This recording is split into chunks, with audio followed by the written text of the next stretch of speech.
I'm just looking at the relative valuation, and it is at such an extreme. It's an unprecedented high.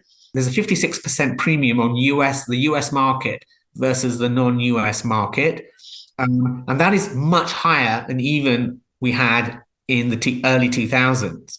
The unemployment rate has to rise by, another, 1.5 to 2%. Dhaval Joshi returns to the show. He is the chief strategist of the Counterpoint service at BCA Research. We'll be talking about his views on why the U.S. stock markets may be performing the way it is and the future of the economy, both domestically and abroad. Welcome back to the show, Dhaval. Thanks for getting me back. Always a pleasure speaking with you. We spoke last year. You were telling us about, we'll update your macro views and your outlook for the economy of the U.S., but you were also telling us how China had possibly the biggest housing bubble in the history of the world. So people should revisit that interview in the link down below and up here. Dhaval, what else is in the bubble these days? Well, we're going to talk about it in this interview, but I'd certainly say tech is pretty fully priced.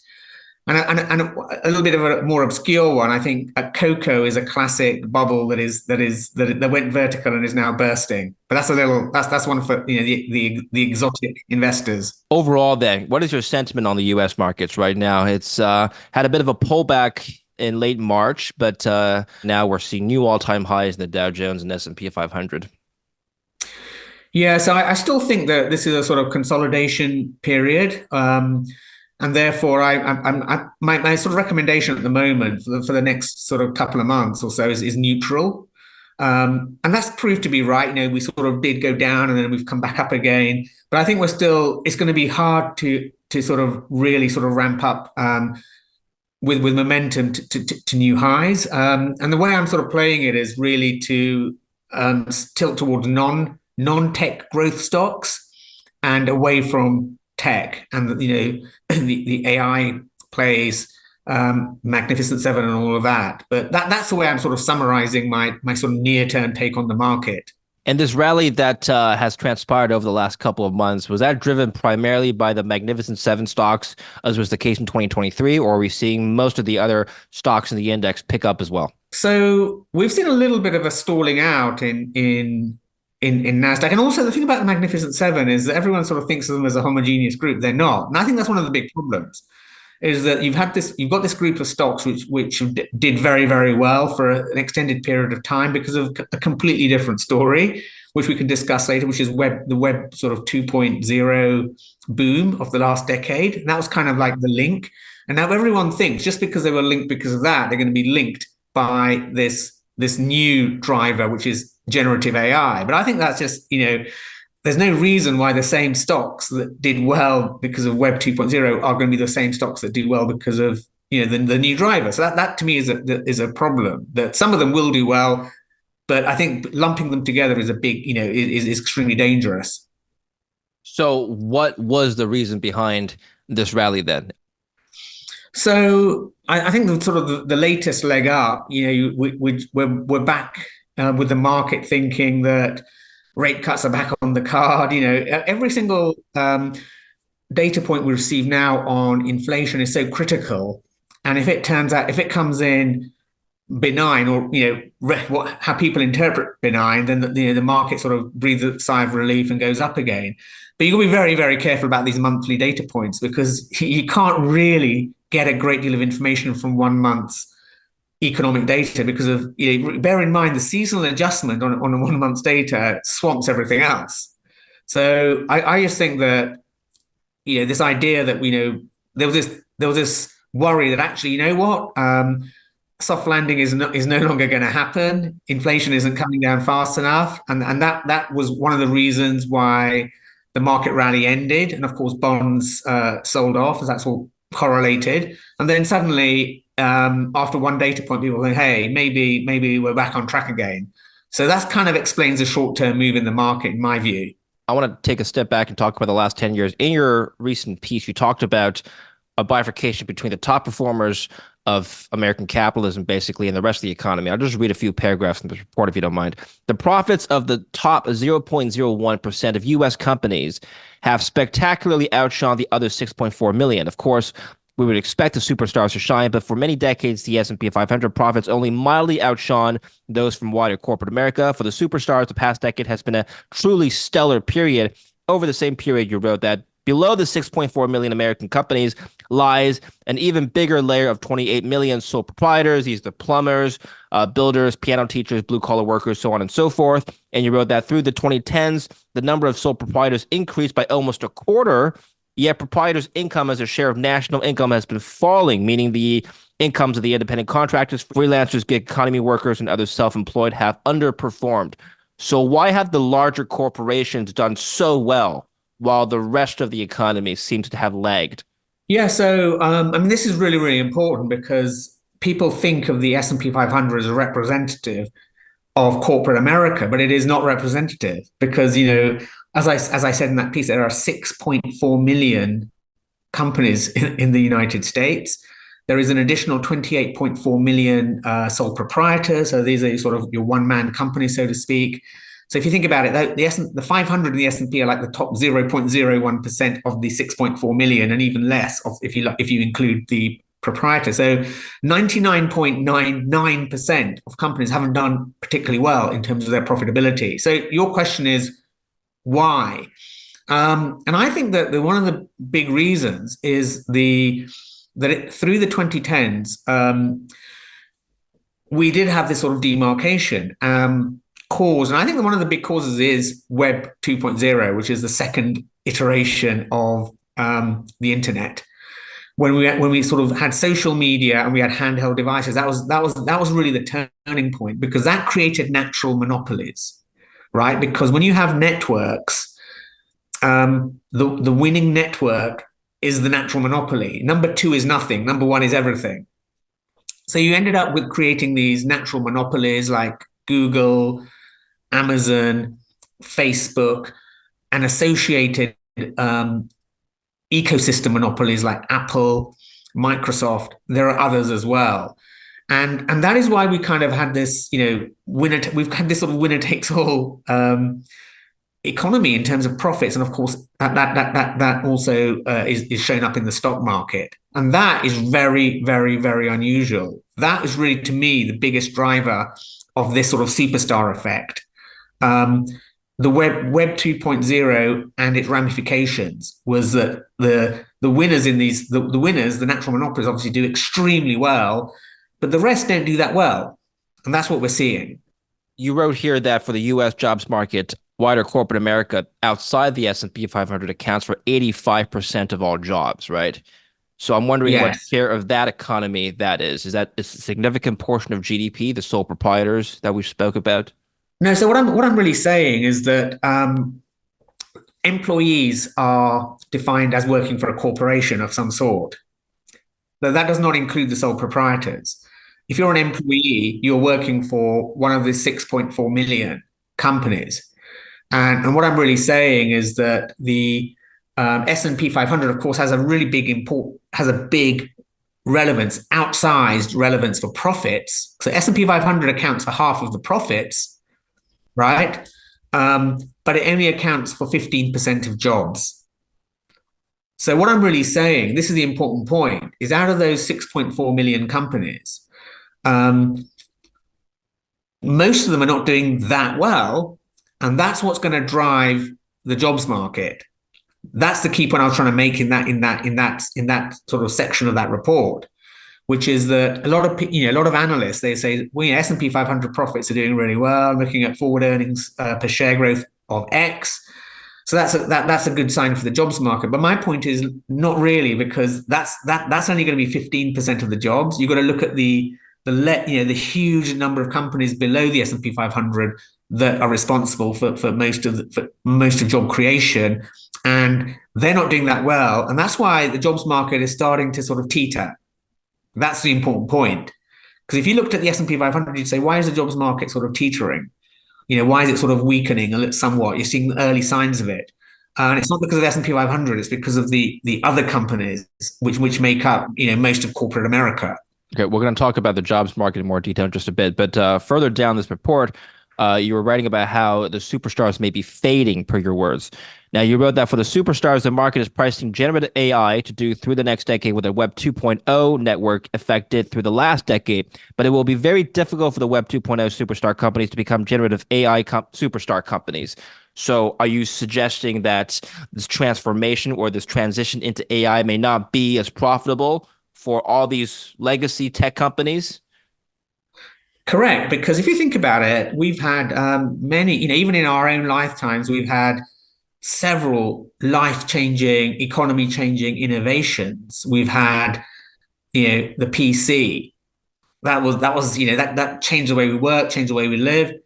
And that was, like, say, through the 90s. Then we had Web 1.0, which was the first version of the internet, which is kind of like mostly sort of read only, not interactive. And then we had Web 2. So what I'm saying is PC, with the PC and Web 1, there was no sustained outperformance of tech profits. So that was like 30 years or so, you can say. Actually, tech doesn't have any sustained outperformance of profits. But in Web 2, we've had this very long period, over a decade. It's probably sort of getting up towards 13, 14 years, where we've had this outperformance of profits on a sustained basis. But as I say, this is really to do with the network effect, which is very, very unique to Web 2. Web 2 is really about network, so you can have a network effect. But AI, so far, I do not see any network effect in AI, where one AI is going to drive everyone else out, and that is your go-to AI. If anything, it's the opposite. You're finding a sort of that AI will in fact be most powerful if you have specialist AIs. You have an AI for journalists, you have an AI for novelists, you have an AI for doctors, you have, and so on. That's the way I see it going. I don't see a sort of champion AI, but I could be wrong on that. But at the moment, I don't see that. So I don't really see the network effect continuing for AI, in the in the way that it did for Web 2. But do you not see the largest tech companies today, the Magnificent Sevens of today, being the leaders or becoming the leaders of AI and different subsectors of AI going forward? They could, but I'm just saying, how do they monetize it? That is unclear. Because with Web 2.0, there was a sort of monetization model, which is you just take all the data, you harvest the data, and you harvest the content, you sell it to advertisers and so on. And that's really the business model of Web 2. That was sustained for a very long time, because you created natural monopolies and you have moats. You have a moat around that business model, which makes it very, very hard for anyone else to come in and compete.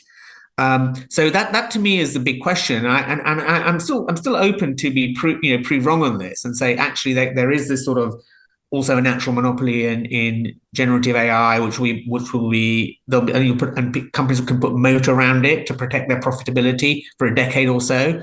But so far, I don't see the evidence for that. And so the companies where you are seeing, there's really only a few companies which are actually generating a lot of profit. And of course, Nvidia is one of them, but that's because it's the picks and shovels, company, right? There is a sort of gold rush out there. So the guys making the picks and shovels are actually going to do very, very well, as is always the case in a gold rush. So that's what Nvidia is doing right now. But then in terms of the other companies, it's really hard to see at this point in time how they're going to monetize it in such a way that their profit is going to outperform the rest of the market by about 10% a year for the next decade, because that's what's priced in according to my calculations. The investment implication could be summarized here. Hence, the long-term message is to underweight the U.S. stock market versus the non-U.S. stock market. And my preferred non-U.S. stock market is Europe. I'm wondering, first of all, before we talk about Europe, why not overweight the small caps and the mid caps, the Russell 2000? Yeah, that's certainly another way of playing it. But the reason I picked Europe, or I'm playing it the way I am, is because I'm just looking at the relative valuation, and it is at such an extreme. It's an unprecedented high. So I'm just saying what's priced into US versus non-US in terms of the premium. It's about 56%. There's a 56% premium on the US market versus the non-US market. And that is much higher than even we had in the early 2000s. So I'm just sort of saying, where is the kind of mispricing? And of course, I'm not saying that the US shouldn't have a premium, but I'm just saying that sort of 56% premium, which is completely off the scale. We're in uncharted territory. That is pricing in that we're going to get this sustained 10% a year outperformance in US profit growth versus the rest of the world for the next 10 years. And that's where I think that's why I have a big sort of question mark. Well, could it be pricing in the fact that the American economy is doing better than the other G7 countries? You told me offline that the rest of the G7 is in some sort of recession, and America so far is not. Yeah, but as I say,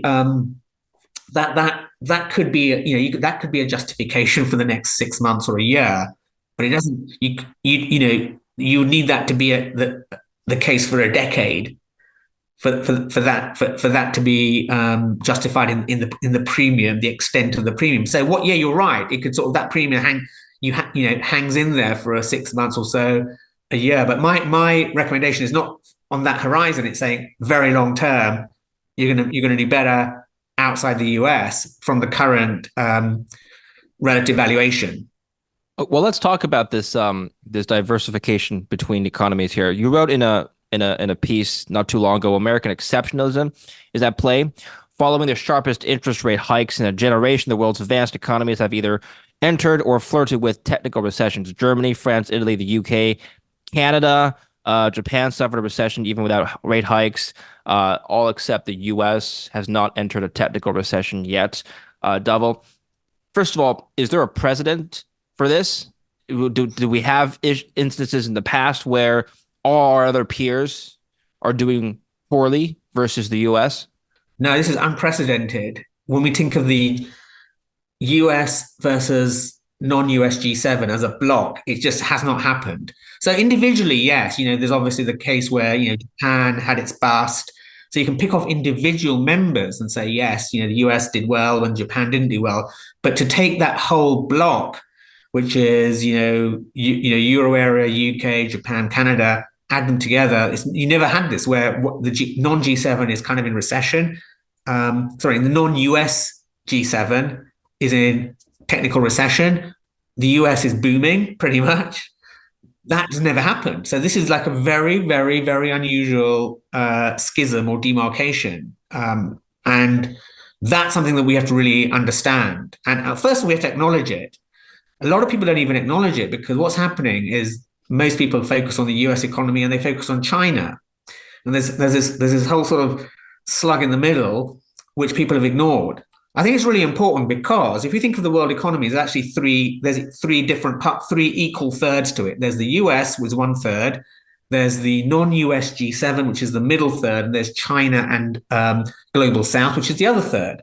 So everyone's focusing on China and the US. They're forgetting that there's this middle third, which is in technical recession. What defines then American exceptionalism relative to that G7 bloc? So what's defined American exceptionalism over the last couple of years or so is simply that the US economy is in this very, very unusual situation of what I call inversion. And what I mean by that is for the first time, again, in sort of living memory, the economy is supply constrained, not demand constrained. And what I mean by that is that if we look at labor supply, it is running below labor demand. And that's very, very unusual. And the reason that's happened is because we lost a lot of workers during the pandemic, or the US lost a lot of workers, millions and millions of we had excess retirements. And that's why, very, very unusually, the labor supply in the US is running below labor demand. But it has not happened in any other G7 economy. And that's what is defining the American exceptionalism of the last couple of years, where rate hikes have basically tipped other economies into recession because they work on demand. But they haven't tipped the US into recession because they are working on demand. But that's not what's constraining the US economy. It's supply. It's a supply constrained economy. And that's why the growth has held up, whereas others haven't. Is it only a matter of time then that the U.S. joins the G7 bloc in a technical recession? Well, this is the interesting question, and this is the question for the next year or so, which is that what is going to happen to look. Well, the thing is the difference between the two is what's driving inflation. And so in an ideal world, you just demand will just sort of flatten out, and you're going to get increased supply, and the lines will converge, and that'll solve the inflation problem, and the Fed is going to be really, really happy, and that's the best case outcome. But the problem with that is that that convergence we've had so far has been because of participation rates going up until recently. So all these people who left, a lot of the people who left have come back into the labor market. Of course, that's added to supply without adding much to demand. And so you've had this sort of disinflation. But this last bit is going to be much, much harder because the participation rates have now topped out, right? So no one, people aren't coming back anymore. So that to me means that it at some point the Fed's going to say, look, we're going to have to pull demand down, and then yes, then you are going to have we have to pull that demand down more aggressively than we have, and at that point you do get a potential recession. And in other words, so everyone else has had theirs, and the US may have to have its in the next year or so. That's if the Fed doesn't lower rates. Is that what you said? No, that's if the Fed says, look, we do have to get to 2% inflation. We're not going to, Right. shirk Right. on that duty, because there is one school of thought that says, hang on a minute, we're at 3, maybe 3 is good enough. Yeah. And they sort of cave in. But I think short term, that would be, hey, that markets would like it. Longer term, I think it would be a big problem, because it would sort of say, hang on a minute, they've given up because they couldn't get to 2. Next time they're going to give because they can't get to 3, and inflation expectation will unanchor. So that's why if the Fed says, hey, we are going to get to 2, come what may, we're going to get to 2. The next few quarters could require sort of a tougher response from the economy. There's a wild card, and that wild card is immigration. You wrote that if immigration continues to surge in the supply-driven U.S. economy, it would be arithmetically very difficult for U.S. GDP to go into outright recession. Can you expand on this? Yeah. So what will happen is, what happens with immigration, and this is really important to realize, that of course, everyone knows it adds to labor supply, but it also adds to labor demand. That's really important, because obviously, anyone who comes into the country will need shelter, they'll need clothes, and they'll need to eat and all that sort of stuff. They'll need consumer goods. So immigration adds both to labor demand and to labor supply. So it does not solve the inflation problem, because the inflation problem needs these lines to converge. Immigration is pushing both of them up roughly the same, maybe slightly more on the supply. So what will happen then is that you'll get higher unemployment without a GDP recession, because what's happening is that why you have higher unemployment is because you have the proportion of the people who are who are without a job is going to go up. But what's happening is, because both lines are going up, because labor demand and labor supply are going up, you do not get a GDP recession. And the classic example of this was in the early 2000s. Because remember, the 2001 recession saw the unemployment rate go up by about 2%, but GDP didn't really go down. If you look at GDP in that recession period of 2001, it was going sideways. It never really went down. So what I'm really saying is, you can get a situation where, because the supply is so strong, you do not actually have, and that's obviously going to be a big driver of GDP, that you never go below 0 on GDP, but unemployment does go up. Is there a big difference between whether or not skilled labor contributes more to labor supply or demand versus unskilled labor? Yeah, so I think the issue is that, certainly through my analysis, what happened is that the shock to the labor market was older people. leaving. Obviously, that's what the excess retirements comes from people who were maybe in their 50s and felt, hey, I can afford to retire. And of course, these were the people most vulnerable to COVID. So that's where you got the gap. It's very clear. You can see it in the statistics.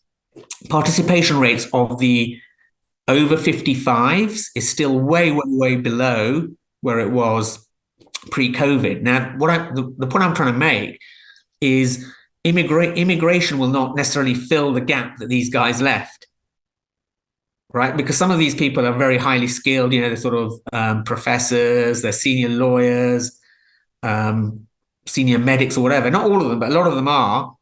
So getting in young immigrants doesn't, so you're adding to supply, but you're not adding to the supply that needs to be filled. And that's what we're seeing also in the data, that's where the gap is. And that's why just saying, look, let's get sort of more immigration in to sort of plug these gaps will not work once you get to that point. So 3.9% was the latest unemployment reading for the US. What's your base case scenario for where this is headed? Well, my base case, as I say, is caveated on, does the Fed seriously want to get to 2% inflation? And let's say my base case is yes, they're not going to cave in on that. Then the unemployment rate has to rise by, another, 1.5 to 2%. If it really wants to get inflation down to 2% quickly, within the next year or so. But where I could be wrong on that is that actually if the Fed caves in and says, you know what, we'll settle with 2.5, high twos, then of course, then you don't need you don't need that extent of pain.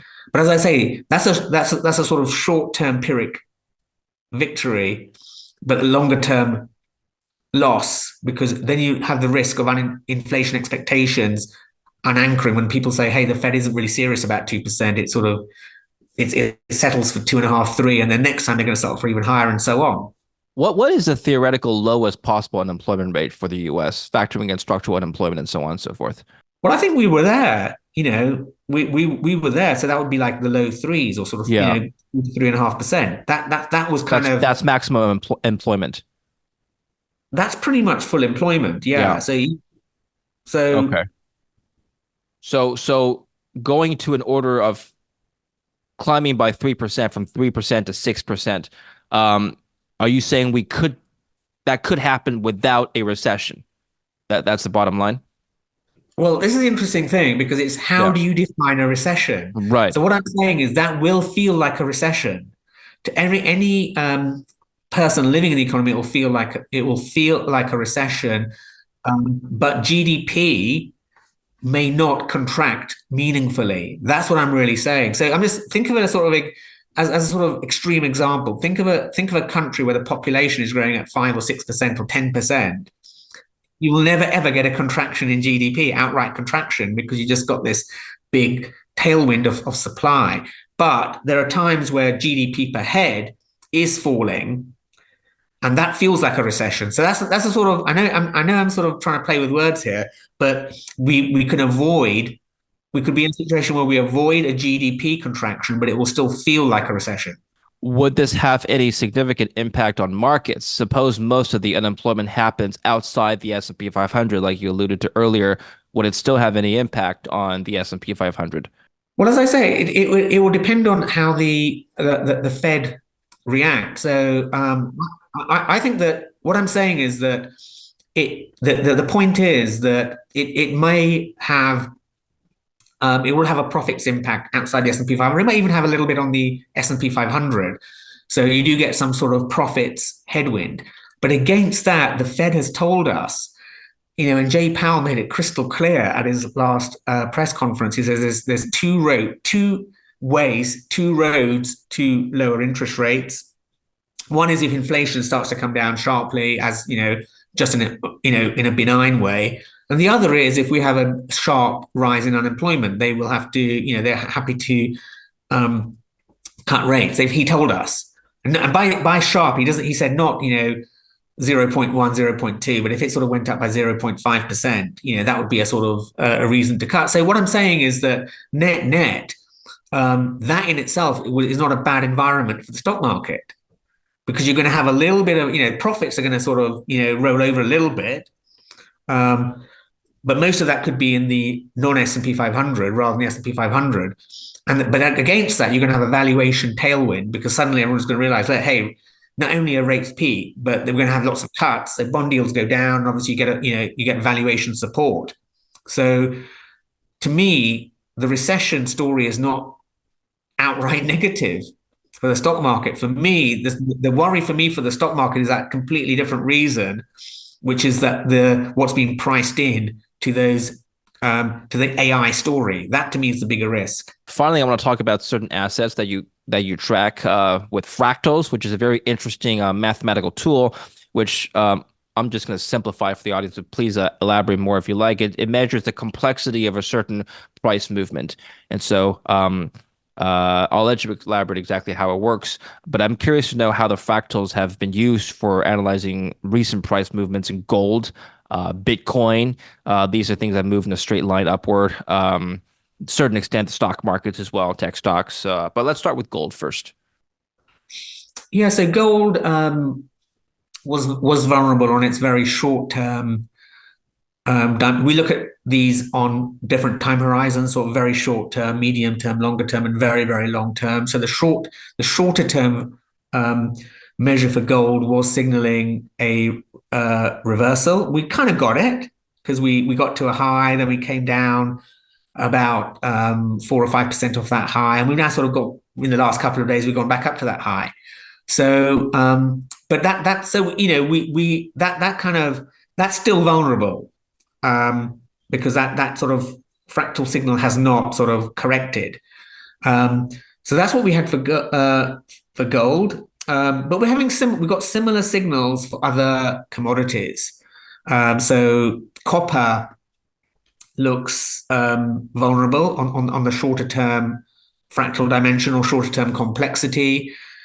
And the other one, which has worked spectacularly well, as I said right at the beginning, was cocoa. So that is your classic exponential price rise, and at some point the liquidity just runs out, because everyone's on the same side, right? So you lose the liquidity of the market, and that's why we have had this substantial, I think, 40% correction from that top. The hard thing is getting that top exactly right. So if you're even slightly wrong, of course it goes against you, and of course then it does come right. But you got to be very brave, because you're underwater for a bit. So that's what we're seeing in and I was seeing that in other sort of metals as other metals as well as copper. Bitcoin is an interesting one, because the major sort of structural sell-offs, which we call the crypto winters, are really well presaged by the very long-term fractal, the long-term complexity, and we haven't breached that. So what that's telling me is that we're vulnerable to a sort of correction, a pullback, and we kind of had that from the previous. We got up to about sort of close to 70,000, if I remember, very recently, and then we sort of pulled back. But because we haven't breached the longer term complexity, I think we are not yet close to a crypto winter. So we're going to go into the three figures. Sorry, the six figures. We're going to go above 100,000 in this structural sort of uptrend before we would get to the next crypto winter, based on that particular analysis. Right, and does the analysis give timelines at all? It doesn't give timelines. It's more to do with the levels. In other words, what I'm trying to saying is this trend, the sort of structural, not the sort of the very short term, the structural uptrend has not reached the point where we are now going to see a structural reversal. Does it give price levels? Does it tell you when it would bottom before climbing towards six figures at all? Yeah, so I mean, you look at the shorter term complexities, which were sort of breached, and that means that you then get a corrective phase, and corrective phases tend to be, um, without getting too technical, they sort of get to the Fibonacci retracements of the previous, so if we're looking at a 65-day complexity, you will, and it gets breached, and you will get a retracement of that 65-day move, a sort of Fibonacci retracement, and then you go up again. It's I'll finish off here. It's very interesting how gold in particular has been correlated with pretty much um, everything else that's publicly traded. That one, Bitcoin, the dollar has at some point it's been positively correlated with the dollar, which usually doesn't happen. It's been today the treasury yields 10 years up, gold is up, dollars up, stocks are up. All these macro forces that usually are inversely correlated to gold or have usually historically weighed down on gold hasn't stopped it from breaching new all-time highs. Right now we're at 24.25 today as we speak. What's going on here? Is it just an issue of Asian demand driving up the spot price, or is there another macro factor at play here? Well, the one I was looking at is that, which has been the case for the last couple of years, is that gold and Bitcoin have been tracking each other, albeit one is, Bitcoin is a very, very leveraged version of gold, or you could say gold is a leveraged down version of Bitcoin. They'd be sort of moving pretty closely together. And when that's the case, when they're moving together, the thing that unites Bitcoin and gold is it was what I call their non-confiscatability. In other words, no one can take, your Bitcoin away from you, or no one can take your gold away from you, or it's very, very difficult. And people flock to non-confiscatability when they're worried about, and the thing that confiscates your money above all other things is inflation. So I think what's happened in the last couple of years is there was this idea, hey, we are going to get to 2% inflation. There's no doubt about it. And then there was this sort of wobble, where inflation stopped falling, and people thought, hang on a minute, is the Fed going to cave in, and are they just not going to go the last mile? And that gave a leg up to Bitcoin and gold. They were sort of, obviously one's a leverage version, so they don't move sort of exactly together one for one. But if you leverage one, gold, you get the same pattern. So I think that is the unusual or the different macro story this time around. Very good. Dhaval, where can we follow your work and learn more about you? Yeah, so I think the best way is really, the product I run is called Counterpoint, and it's at BCA Research. So the best thing is just to go to the website, look up the product called Counterpoint. Of course, you look at the other products as well. Some of it is available, for anyone who goes to the website. But if you want a deeper insight, you would need to reach out to us, and we could put people on trial, give them sample reports, and we're always very, very happy to welcome people on board. Excellent. Well, thank you very much, Dhaval. I'll speak to you again soon. Appreciate your time today. Thank you, David. Thank you for watching. Don't forget to like and subscribe.